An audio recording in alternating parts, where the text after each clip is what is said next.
So please help me in welcoming Pete Mendosian.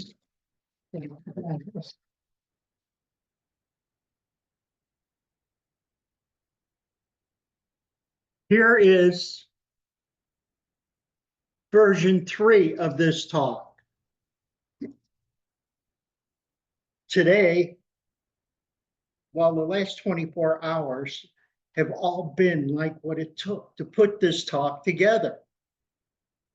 I got home just before sunset yesterday. Thought I lost my money or left it at the house previously, only to see it blowing across my front lawn. I'm pretty sure I recovered it all. Then I get here, reach over to my glass case.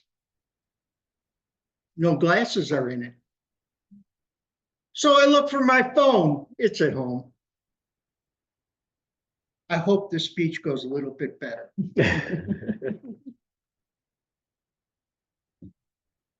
I started working on this right after that 2 to 3 minute debacle that went 5 minutes last week. And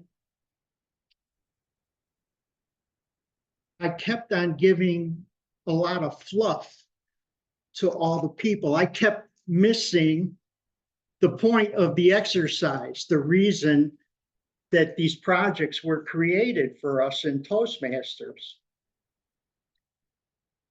This level 4 talk is probably the most illuminating for me that I have done so far.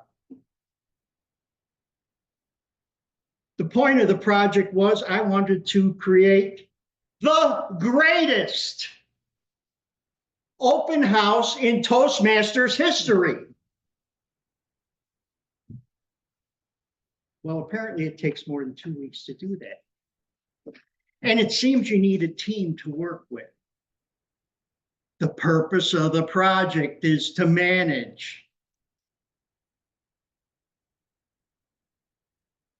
Last week, just before I gave that horrible speech, I finally assigned a few jobs to a few people, telling them to keep in mind that we want to have the greatest open house in Toastmasters history.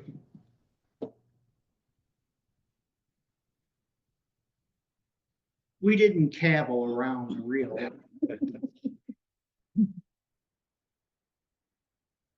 Still, I hadn't laid out parameters. Peter Drucker says, what gets measured gets managed.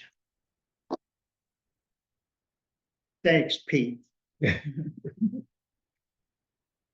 But what I did do was put together an agenda just for the people involved and a separate agenda for the attendees.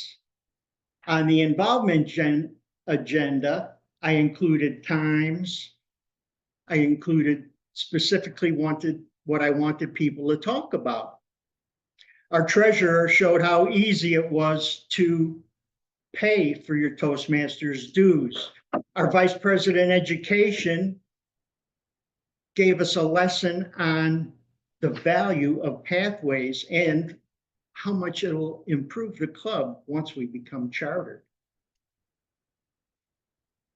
Our VP membership was fabulous from the beginning of the event right through to her presentation on greeting everyone who came in.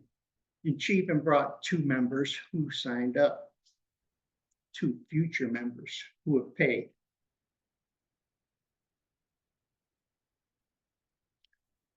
So I'm writing this talk and I'm completely skipping those things. I'm not skipping those things. I'm skipping the work it took for these people to help for the team to work. Another thing Peter Drucker reminds us of is an executive's job is not to change people. It's to work with their strengths. And apparently I got lucky. Everybody performed at a very high level. Now, in the course of creating the greatest open house in Toastmasters history, maybe we fell a little short. But at the end of the day, I went and enjoyed a little post toasties at a local bar, listening to one of the new members, new prospects who came in and helped out. He was with a former Toastmaster from Boca. She also has joined. While we're saying goodnight, she gifts me in this bear hug and says, we're family now. And isn't that what Toastmasters is all about? Mr. Toastmaster,